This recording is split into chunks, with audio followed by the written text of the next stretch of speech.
अस्सलाम वालेकुम रहमतुल्लाहि वबरकातुहू। दोस्तों अली हसन अब्बासी किताब आहे हुॾो थी होॾींहुं। लेखक सैयद असामुद्दीन राशिदी किस्त 31। सिंध में हिंदू मुस्लिम भेदभाव जो उहो इनफरादी मिसाल कोन हो, बल्कि समूरी क़ौम जो किरदारी पस मंज़र उन दोई ऐं उन विछे जे परदे ते चिटियल हो।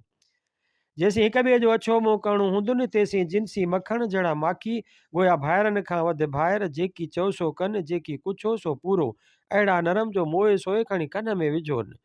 मज़हब ऐं धर्म जो भेदभाव कोन, लेकिन कमु निकिते खां पोइ हिक जो अर्को तरको ऐं अगर तगर उघी ऐं सभु हक़ ऐं ज़िमा वेड़े ॿियो पंहिंजे गोॾे हेठां ईअं दॿाए वेहंदो ॼण मंझां को बि वापारी वापारी कोन्हे, को बि ज़मींदार ज़मींदार कोन्हे, को बि इंसान इंसान कोन्हे, बल्कि जेकॾहिं को आहे त फ़क़ति हिंदू हिंदू आहे ऐं मुस्लमान मुस्लमान आहे। ईअं फेरो खाई वेहंदा ॼण वाक़िफ़ ई कोन हुआ, गोया कॾहिं संदन हिक ॿिए सां मुंहुं मोख ई कोन हो, बल्कि उल्टो वेरी जहिड़ा वासींग।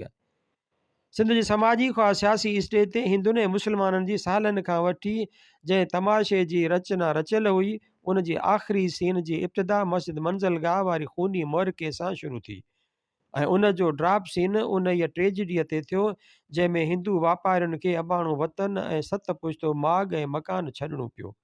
उहो सॼो माल ऐं अर्को तरको जंहिंमें सिंधी मुस्लमान भाॻियनि ऐं हथ हारियुनि जो, जेके संदन ई भाइर हुआ, न छड़ो रत ऐं पूई मिलियल हो, बल्कि उन में संदन अखियुनि मां निकितल लुड़क ऐं अंदर मां उथियल आहूं ऐं पोरिये मां पैदा थियल पसीनो बि शामिल हो।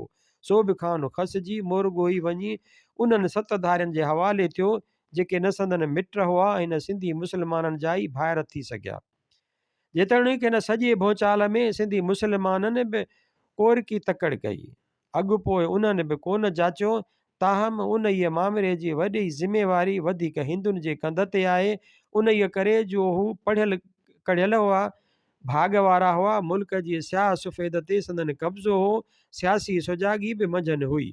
मुस्लमान जेकॾहिं तादाद में वधीक हुआ त छा थी पियो, हुआ त खाउनि हर कंहिं ॻाल्हि में घटि, खेनि सोचणु खपंदो हो त जॾहिं ॿ भाइर विढ़नि था त उन मां नुक़सानु हिक खे कोन पहुचंदो आहे, बल्कि ॿिन्हिनि जो ई झुॻो झण थिए थो। सो आख़िर थियो बि ईअं। उहो हो बैकग्राउंड खोड़े साहब जे मुतसिब मशहूरु थियण जो। उन जे पलांद सां पलांद अटकण सबबि आगा नज़र अली ख़ान अफ़गान जे फ़िरके परस्तीअ जो ऐं GM सैद जहिड़े सूफ़ी मंश इंसान जे लीगी सियासत जो। सख़र उन ज़माने में हिंदुनि जो वॾो गढ़ हूंदो हो। हर सियासी खां मज़हबी तहरीक में उतां जा हिंदू सभिनि खां अॻिरो हिसो वठंदा हुआ। सख़र जे पहिरें फ़सादनि खां पोइ त वेतर सख़्तु मुतसिब थी पिया। महाशाह मोतीराम, शरीत वीरोमल बेगराज, मिस्टर पमनाणी, शरीत वलीछा ऐं असांजो अज़ीज़ बल्कि महबूब दोस्त आरतमल पंजाबी बसि चई खणी बसि कयो। मुस्लमाननि जो मसइलो आयो त अखियुनि मां रत लही ईंदुनि। उहो संदन सियासी किरदारु हो, लेकिन संदन शख़्सी सुभाउ निहायत शरीफ़ाणु, मुस्लमाननि सां ज़ाती दोस्तियूं, मरणे पढ़णे जा रिश्ता, शादीअ मुरादीअ में उथी वेठी, मुस्लमान दोस्त वटि ईंदो त पापड़ ज़रिए ऐं लमलेट पियारण खां सवाइ असुलु न छॾींदसि। आज्ञा कंदसि त उथी बि भाकुर पाए वॾा वॾा टहक ॾेई ख़ुदि असांजे आगा नज़र अली ख़ान सां बि संदन शख़्सी रस्तो भाइरनि जहिड़ो हो। जेतोणीकि आगा साहब जी लुग़त में मुतसिब हिंदू लीडरनि लाइ मख़सूस लफ़्ज़ हो दज्जाल। ऐं जॾहिं कंहिं अहिड़ीअ जिन्स खे परे खां ईंदो ॾिसंदो त खिली चवंदो, आगा मुंहिंजा इजो अचे ई थो दज्जाल। जॾहिं अची ड्रहो ड्रह थींदो त आगा मरहूम वॾो टहक ॾींदो, अचो जनाब दीवान पमनाणी साहब, अचो साईं महाशया वेरूमल साहब, अचो सेठ मोतीराम साहब वग़ैरह वग़ैरह। मिलंदा हिक ॿिए सां भाकुर पाए ॼण विछड़ियल आहिनि। हुआ बि त बराबरि विछड़ियल भाइर, पर ठलनि भाकुरनि मां छा वरंदो। दिलियूं ई त पछाड़ीअ ताईं मिली कोन सघियूं। दिलनि जो आंध मांध ई त उहे तूफ़ान खड़ा दिलनि जे आंध मांध ई त उहे तूफ़ान खड़ा कया। वाहे क़िस्मत जे भाकुर पाईंदे कॾहिं दिलियूं बि मिली वञनि हा त हूंदा अहिड़ा हाञा की न थियनि हा, ऐं न भंबोर खे बाहि ई लॻे हा। अॼु बि उहे मूर्तूं यादि पवनि थियूं त ॼण दिलि में झोराणूं वठी थो वञे। छा त सूरतूं हुयूं, हाय हाय। शरीयत वीरोमाल बेगराज पुराणो क़ौमी कारकुन, रोज़ानी सिंधी अख़बार जो मालिक ऐं संपादक सखर बलक सिंध जे हिंदुनि जो महदार हूंदो हो। सन्हियूं मुछां कैंचीअ सां कतरियल, मथो मशीन ते लथल, चोटी अलबत वॾी, वार सॼा अछा, परियो मुड़ुसु निहायत शानाइतो पियो लॻंदो हो। सॼी पोशाक हथ जी उणियल खादीअ जी, गांधी टोपी, कुर्तो ऐं धोती, पेर में अछो स्लीपर ऐं बुत ते चादर वेड़ियल जिन्सी महापुरुष पियो लॻंदो हो। ॻाल्हाईंदो त आहिस्ते मिठे आवाज़ ऐं लहजे सां, अदा भाऊ मन करे मुखातिब कंदो, पाकिस्तान थियो तॾहिं बि वतन कोन छॾियईं, पछाड़ीअ में ॾुख बि सठाई, लेकिन दिलि खणी न सघियो। मां 1948 ईस्वीअ में खेसि आख़िरी मरतबो हार्डले हाउस में ॾिठो, जॾहिं पीर पागारे सां मिलणु आयो हो।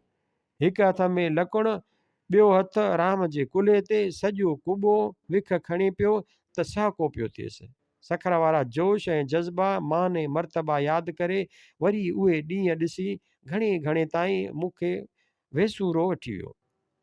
असल में सेठ, लेकिन क़ौमी कमु कंदे महाशयो थुल्हो मतारो मोतीराम परे खां लुॾंदो ऐं खिलंदो ईंदो, वेझो ईंदो त खणी भाकुर विझंदो, जेतिरो वक़्तु वेहंदो त खिल चर्चो भोग मुस्लमाननि जे छछरी लाहिण जूं ॻाल्हियूं बि ख़ुदि मुस्लमाननि खे ई खिलंदे खिलंदे अहिड़ीअ तरह चई वेंदो जो पंहिंजो मौत उन्हनि खे बि पियो वणंदो।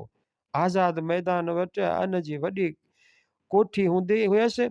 कोठीअ जे तूल विहाणनि ऐं अछनि गादेलनि तां उथी साम्हूं आज़ाद मैदान में पियल स्टेज ते चढ़ी जॾहिं तकरीर कंदो हो त केतिरा हिंदू जेल वञण लाइ तयारु थी बीहंदा हुआ। क़ौमी तहरीकुनि में कई दफ़ा क़ैद बि काटे चुको हो। टोपी बखमल जी कारी पाईंदो हो ऐं कॾहिं खादीअ जी गांधी कैप, लटा उहे ई हथ जी उणियल जोड़ीअ जा, हेठि ते धोती, बुत ते कुर्तो। नज़र अली ख़ान महाशाह वीरूमल खां बि वधीक वेरी खेसि सम्झंदो हो, पर हो मुड़ुसु लाखीणो लोॾ ई लख लहंदी हुयसि। पाकिस्तान थियण बैदि लॾे वियो, ख़ुदा ॼाणे जहिड़ो बि आहे, अलाए स्वर्गवासी थियो। शरीत वली छा नौजवान वकील, कद जो बिंदरो, शिकिल सूरत जो ठाहूको, मुछां पोपट जे मिसल हूंदियूं हुयसि। शुरूअ खां पछाड़ीअ ताईं कांग्रेस में रहियो, केतिरा दफ़ा जेल बि वियो। शरीत वेरूमल ऐं भाई मोतीराम जॾहिं नज़र अली ख़ान खे ॾिसंदा हुआ त संदन अखियुनि में लूहो तरी ईंदो हो ऐं दिलि संसार समाचार जे मुहावरे मुताबिक़ धधको खाई वेंदी हुयनि। उहो सखर जे हिंदुनि जो अखर हो लूहो, माना लहू, रत। लेकिन वली छा नियत में त हूंदो खणी अलाए कीअं बि हो, पर ज़ाहिर में हिननि ॿिन्हिनि खां ज़्यादा मिठ ऐं मुहबत सां साणसि मिलंदो हो। तंहिं करे उन जे बारे में नज़र अली ख़ान जी राय हमेशह महफ़ूज़ रही। मरहूं पंहिंजी राय ज़ाहिर करणु न घुरंदो हो त चवंदो हो मुंहिंजी राय महफ़ूज़ आहे। उहा ई हालत हुई असांजे दोस्त हिंदू लीग गज़ेट जे एडिटर महाशाह आरतमल पंजाबीअ जी। मुतसिब महासभाई ज़हनत में ऐं कट्टर आर्या समाजी मज़हब में मुसलमाननि लाइ अख़बार में खॾूं खोटींदो वतंदो, लेकिन शख़्सी दोस्ती हिंदुनि सां न बल्कि मुसलमाननि सां हूंदी हुयसि। खाईंदो पीअंदो बि मुसलमाननि सां हो।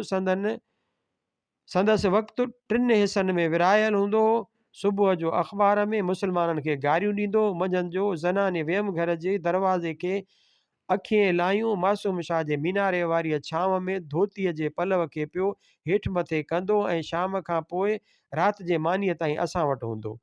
दिलि जे दर्द जा दास्तान, कॾहिं अखियुनि में ॻोढ़ा, कॾहिं थधा चुकारा, कॾहिं विसाल जे वर्क वराइण लाइ रिथा ऐं स्कीमा। बहरहाल दोस्त मंठार हो, प्रेस पंहिंजी हुयसि, असुलु जाॻण जो हो। सरदार ख़ालिक दाद ख़ान मरहूम सां दोस्ती हुयसि। पहिरियों उतां गॾिजी हिकु हफ़्तेवार अख़बार कढियो हुआऊं, लेकिन जॾहिं ख़ालिक दाद रहलत कई तॾहिं भाई आरतमल उतां लॾे अची सखर में वेठो। कद जो थोरो बिंदरो हो, लेकिन शकिल सूरत में जिन्सी मूरत। उर्दूअ सां ख़ासि दिलचस्पी हुयसि। अब्दुल हलीम शरर ऐं ॿियनि मुस्लमान अदीबनि जा समूरा नाविल पढ़िया हुआईं। तंहिं करे संदसि ज़ुबान फ़ारसी आमेज़ ऐं निहायत शुस्ता हुई। नमकदान ऐं ज़राफ़त नाले हिकु मज़ाहिया कालम लिखंदो हो, जंहिं ते नमक खे हमेशह ज़ेरियूं ॾेई चवंदो हो निमकदान ज़राफ़त। असां जॾहिं खिलंदा हुआसीं त ॾाढो शकी बि थींदो हो, लेकिन वीचार पछाड़ीअ ताईं सुधारे कोन सघियो। जेतोणीकि राति ॾींहुं असां सां गॾु हूंदो हो, मानी बि गॾु खाईंदो हो। ताहम जॾहिं नज़र अली ख़ान खेसि परे खां ईंदो ॾिसंदो हो त वॾे वाके चवंदो हो, आगा मुंहिंजा इजो अचेव थो दजाल, हिंदू जातीअ जो दलाल। आरतमल खे रूबरू चवण में बि हिजाब कोन कंदो हो, छाकाणि त बेतकल्लुफ़ी जो हुई।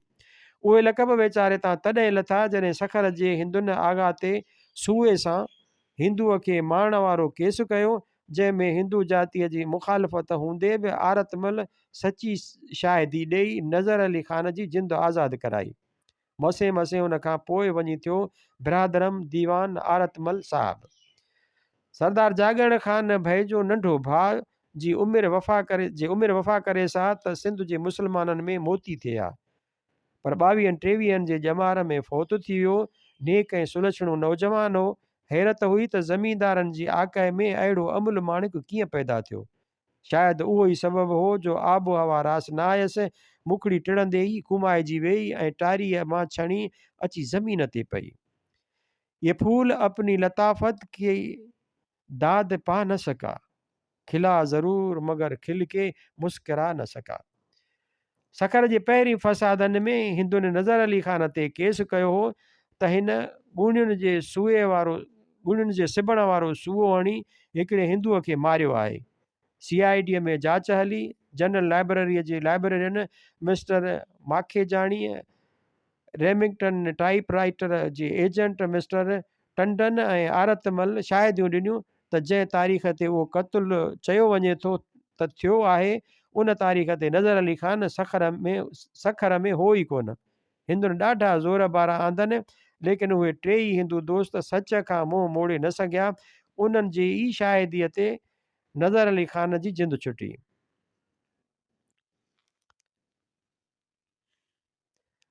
जॾहिं टाइप जो को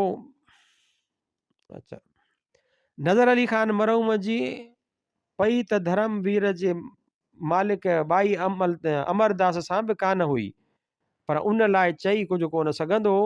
हिकु त हू माण्हू हो शांती को ऐं मज़हबी क़ौमी तहरीकुनि सां दिलचस्पी ज़रूरु हुयसि, लेकिन ॿाहिरि निकिरी हिसो कोन वठंदो हो। ऐं ॿियो वॾो सबबु टारो करे वञण जो उहो हो जो हफ़्ते में 2 दफ़ा नज़र अली ख़ान ओधर ते खांसि अख़बारी पनूं वठंदो हो। जॾहिं टाइप जो को केस वठिणो हूंदो हुयुसि तॾहिं त नज़र अली ख़ान 2 घड़ियूं वेही साणसि कचहरी बि कंदो हो, ऐं उन वक़्तु खेसि उहा बि दावत ॾींदो हो त जेकॾहिं बाओ साहब पाण मैदान में निकिरी हिंदू मुस्लिम ठाह जी कोशिशि करे त हूं त नज़र अली ख़ान संदसि हथ हेठि उन कारज में साणसि ॾाढी मदद करे। नज़र अली ख़ान हिंदू मुस्लिम इतिहाद ते ज़ोर ॾींदे वर कयूं पियो खेसि यकीन ॾियारींदो हो त बाई साहब जी सोणीअ ऐं शांती के स्वभाव सबबि मुस्लमान खेसि ॾाढो चाहीनि था। हू संदसि चयो हरगिज़ कोन मोटाईंदा। ख़ुदि खोड़ो साहब बि उन ई कम में अणपुछियो संदसि पोइलॻ थी पवंदो। अख़बार जे पने जो हिकु रेम 114-0 मिलंदो हो। प्रेस में कॾहिं त एतिरा पैसा बि कोन थींदा हुआ जो पन्नू वठी सघूं।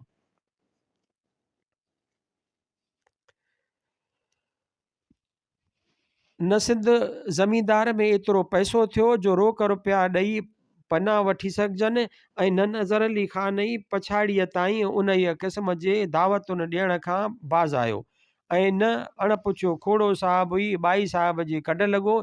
बहरहाल जेसीं मरहूम जीअरो हो तेसीं उन ई सूरत में पननि ऐं टाइप वारो कमु वाह जो टपाईंदो आयो। भाया पछाड़ीअ ताईं बाओ साहब उहा रम्ज़ परूड़े कोन सघियो, वरना सखर जो हिंदू ऐं मुस्लमान खे ओधर ॾिए, सो बि उन ई अख़बार लाइ जेका हिंदू जातीअ जे मुखालिफ़ हुजे। इहा अणथियणी ॻाल्हि हुई। अफ़सोस आहे जो सिंध जे मुस्लमाननि बावजूदु मुर्दा परस्त हुजण जे बि नज़र अली ख़ान जहिड़े मुख़लिस ख़िदमतगार खे न छड़ो जल्दी विसारे छॾियो, बल्कि मुर्गो ई दिलि जी फरहीअ तां धोई छॾियो। हालांकि घरऊं पंहिंजी खाई सॼी उमिरि मरहूम गुण संदन ॻाया। संदसि जज़्बो ऐं जिदोजहद कुझु करे सघिया या न, लेकिन हिन वटि जेका विथ हुई सा हमेशह पेश प्रियनि जे कंदो आयो। मुड़ुसु हो मिसकीन ऐं दवाली बंदि क़ौम खे ॿियो छा थिए ॾेई सघियो। हिकु ज़ुबान हुयसि, ॿ हथ, ॿ पेर, संदसि उहे ई 5 उज़वा हमेशह मुस्लमाननि जी ख़िदमत में मुतहरिक रहिया। 6 हुयसि जिस्म, जेको पिणु ॾझा ऐं ॾाखिड़ा सही आख़िर एतिरो निझिरी वियो जो वक़्त खां अॻे खेसि हितां वञिणो पियो। आग़ा नज़र अली ख़ान मरहूम जी शख़्सियत, ख़ूबियूं ऐं ख़ुसूसियतूं वज़ाक़त ऐं उथी वेठी क़ौमी मुहबत, ख़्वाह ज़ाती किरदार ऐं गुफ़्तार, उहे सभु एतिरे क़दुरु सुहाईंदड़ ऐं दिलचस्प हुआ जो हूंद खेसि असांजी क़ौमी तारीख़ में जाइ मिलणु खपे। ख़ैर, ॿियनि ते कहिड़ो ॾोह, ख़ुदि जनी कान मुयास से कांधी मुए जा कोन थिया। जॾहिं इंतकाल कयईं तॾहिं माण्हुनि जो ख़्यालु हो त ख़ान बहादुर साहिबु खोड़ो मथांसि छपर झुलाए रखंदो। कफ़न दफ़न, पथर पोती, ॾिनूं वरितो, मुलो मोराणो, जुमाणो चालीहो सभु पाण कंदो। लेकिन मयत सींगार जी समाज जी निमाज़ लाइ जॾहिं वञी जनाज़े गाह भीड़ो थियो, तेसीं को उन ई तरफ़ खां वांगी बि कोन भरियो।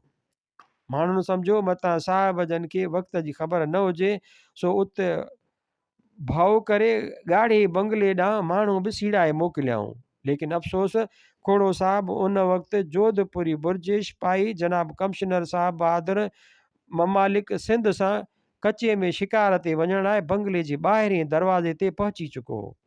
नसीब जी ॻाल्हि हुई, मौक़ियो अहिड़ो थी पियो, मरहूम जी क़िस्मत में लिखियलु कोन हो त जॾहिं संदसि मामिरो मिटीअ सां थिए, उन वक़्तु जनाज़े निमाज़ में उहो माण्हू शरीक थी सघे जंहिंखे सॼी ज़िंदगी उहो इस्लाम इख़लाक़ जो पेकर ज़ाहिर कंदो रहियो।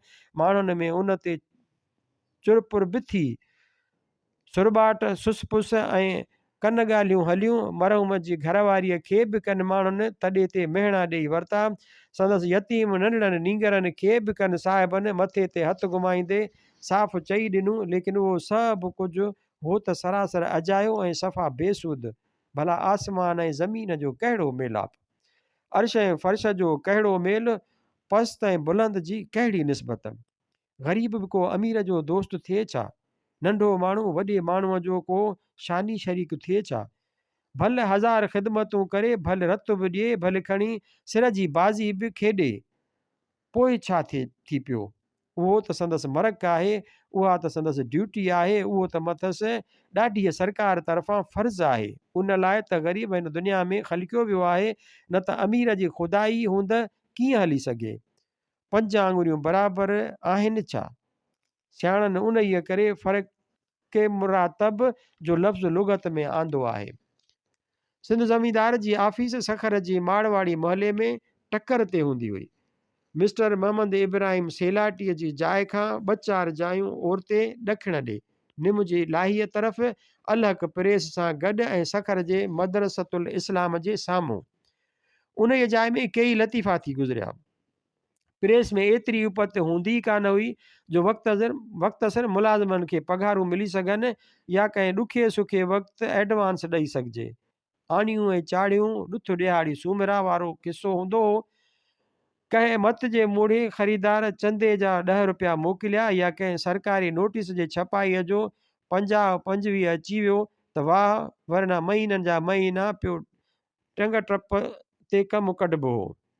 मुंहिंजी पघार 50 रुपया हुई, लेकिन 5 सालनि में मूंखे यादि न आहे त कॾहिं के 10 रुपया बि गॾु मिलिया हूंदा। ऐं न उहो ई को चई सघंदुसि त पघारुनि जो हिसाबु पछाड़ीअ ताईं चुक्तू थी सघियो।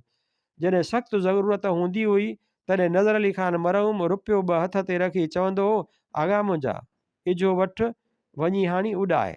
वाक़ई मां बि सम्झंदो हुयुसि त ॼण लख मिली विया। मरहूम जो पंहिंजो गुज़र बि ख़ुदा सां कमु पवंदो, अहिड़ीअ तरह थुक थंभण ऐं तेर तिकले ते हलंदो रहंदो हो। असां ॿिन्हिनि जो त ख़ैर मामिलो और हो, पियो वक़्तु टपाइबो हो, लेकिन मुआरिका तॾहिं थी चुकंदा हुआ जॾहिं कंपाज़िटर खे वक़्त ते पैसो कोन मिलंदो हो। अबू बकर त ख़ैर उमिरि रसीदो ऐं संजीदो बि हो।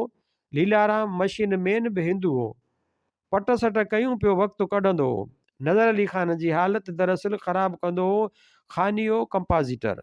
नौजवान, गरम खून, क़ौम जो सिलाटो, कावड़ हमेशह कन ते, महीनो अधु दम दिलासे ते गुज़ारे छॾींदो हो। लेकिन जॾहिं ॿिए महीने खां बि ॻाल्हि मथे चढ़ी हलंदी, उन वक़्तु गार गंद खां नौबत टपी लड़ाईअ झगड़े ताईं पहुचंदी हुई।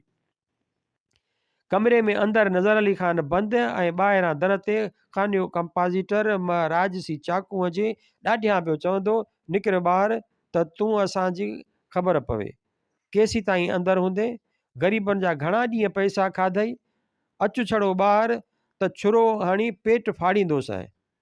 उहे ॿोल ॿुधी नज़र अली ख़ान अंदरि वेठो या हफ़ीज़ पढ़ंदो हो। पुठिएं दरवाज़े खां टपी जॾहिं को माण्हू वञी मिस्टर मोहम्मद इब्राहिम सेलाटीअ खे वठी ईंदो तॾहिं वञी नज़र अली ख़ान जी जिंद छुटंदी। कमरे जा दर खुलंदा ऐं ॿाहिरि अची ताज़ी हवा खाईंदो। ईद बरात ऐं नंढे वॾे ॾींहं ते जिन्सी कारी क़याम थी वेंदी हुई। सॼो पाड़ो पंबो कठो थी अची तमाशो ॾिसंदो। उन वक़्तु अबू बकर बि मतानत ऐं संजीदगीअ खे पुठीअ पाॾे उछले चवंदो हो, आगा साहब इहा शराफ़त कान आहे, ईद संदे ॾींहुं बि असां बुख मरूं। कॾहिं त अहिड़ा मौक़िया बि आया जो लीलाराम रामू ऐं गेलू जॾहिं पट सट करे कुझु रुपया खणी आया तॾहिं वञी आगा मरहूम जा छक छॿेड़ मां पलव आजा थिया। उहो नमूनो सालनि जा साल हलियो। जॾहिं हालतूं सुधरी न सघियूं तॾहिं उहे मामरा ऐं मज़कूर असांजी आदत में दाख़िल थी विया। मूंखे जेका खट सुम्हण लाइ पंहिंजे भाउ खां विरसे में मिली हुई उन जो वाण विच खां छिगल हो। घणो ई मजाउसि कमु कढियो, लेकिन ॻाल्हि वस खां उन ई वक़्तु निकिरी वई जॾहिं चेल वञी ज़मीन सां लॻी। नज़र अली ख़ान जी पंहिंजी खट त उहा हुई जेका मरहूम अब्दुल वहाब ख़ान घरां खणी आयो हो। उन ई ते अहमद अली ख़ान बि सुम्हियो ऐं उन खां पोइ नज़र अली ख़ान बि इस्तराहत फरमाई। घरेलू मज़बूत ऐं पाइदार, लेकिन मांवारी हुई बाज़ारी कचे वाण जी, जंहिंजी जवानीअ में जुमिले क़ीमत 2 रुपया मस हूंदी। बहरहाल हिकु ॾींहुं नज़र अली ख़ान 5 रुपया हड़ में विझी अख़बारी पना ख़रीद करणु बाज़ार ॾांहुं हलियो। मूंखे चवंदो वियो त आगा मुंहिंजा खटाए यार, अॼु तुंहिंजी क़िस्मत, जे दजाल पननि जी ओधर कई त हिननि पैसनि मां तुंहिंजी खट आणिबी। याने जेकॾहिं ॿाओ अमरदास आगा साहब जे ॾाके ते चढ़ी आयो, जेकॾहिं आगा साहब जी का तक़दीर दिलपज़ीर खेसि लॻी वई, जेकॾहिं उन खां पोइ हिन जे मुंहं ते मुर्क आई, जेकॾहिं उन खां पोइ हुन मैनेजर खे इशारो ॾिनो, जेकॾहिं मैनेजर बि फ़िलहालु अॻियूं कर्ज़ु नज़रअंदाज़ कयो, जेकॾहिं उन खां पोइ ॿरे मां आगा साहब खे रखत ते ॾिना विया, मतिलबु त जेकॾहिं उहे सभु मरहला हस्बे मंशा ख़ुशि असलूबीअ ऐं ख़ैर ख़ूबीअ सां तय थी विया ऐं आगा साहब पंहिंजे मक़सद में कामयाबु ऐं कामरान थी धर्मवीर प्रेस मां ॿाहिरि निकितो त पोइ वञी असांजी खट जो मुख थींदो ऐं पोइ उन जी गोया माना इहा हुई त मुंहिंजो भाॻ खुली पियो। सो घड़ीअ खां पोइ ॾिठुमि त वाक़ई भाग भड़ायो नज़र अली ख़ान शादान ऐं ख़ुनदान टिलंदो टहक ॾींदो खट खणाए अची पहुतो। जे आगा मुंहिंजा इजा हीअ तुंहिंजी खट। खट खे सलाए ठोकाए वाणाए ओॾाई ठीकु करायूं आयो। आगा वाह जी खट आहे, पाइदार मज़बूत, वाणियल ॾाढी कारीगरीअ सां ऐं आगा मुंहिंजा मिली बि ॾाढी सेबाइती वई, कमु ख़र्च बाला नशीन। राति जो ख़बर पई त हाई बराबरि बिला नशीन, लेकिन मुंहिंजे साइज़ खां घणी कुझु घटि, याने अॻो चेल पट ते हूंदी हुई, हाणे पेर पिनिनि ताईं खट खां ॿाहिरि लड़कण लॻा। जॾहिं नज़र अली ख़ान उहो रंग ॾिठो तॾहिं चयईं, आगा फ़िकिर न आहे, असुलु नाज़ुक जाइ इंसान जी चेल आहे, पेर लड़किया त परवाह न आहे। आगा चेल त महबूबनि जी नाज़ुक थींदी आहे। वॾो टक ॾेई चवंदो, आगा मुंहिंजा तूं बि त अञा शकर पशम आहीं। हा हा हा हा, आगा तूं पठाण की कान छॾी, हाँ हाणे को पछतो ग़ज़ल ॿुधाए। वई वई वई वई उलकान गे पज़ूड़ मां पज़ूड़ की अला, उलकान गए वई वई वई वई अला के ना गई। ॿिन्ही इन खां टहकनि किरी वेंदा, अहिड़ा चर्चा भोग कंदे खिल ख़ुशीअ ऐं टहकनि जी गोद में अखियूं ॿूटिजी वेंदियूं। अखि तॾहिं खुलंदी जॾहिं प्रभात जो ॾिसंदुसि त आगा मुसले ते सजदे में पंहिंजे रब जे हुज़ूर में झुकियो पियो आहे। सो ख़ैतम वहे चकस पुरसोज़ मां वाक़िफ़ नशुद, चून चरागान शबे महताब बेजा सो ख़तम। मरहम ॻाल्हाइण जो शौक़ीन हूंदो हो। जेका ॻाल्हि हूंद मिंट में करे सघिजे तंहिं ते हू कलाक वठंदो हो। पंहिंजे उन ई तवील ॻाल्हाइण खे हू चवंदो, आगा मुंहिंजा ॾिठई असांजी तकरीर दिलपज़ीर। कीअं न दलीलनि सां ॻाल्हि जा सभई पहलू हाणे संदसि आॾो रखियमि।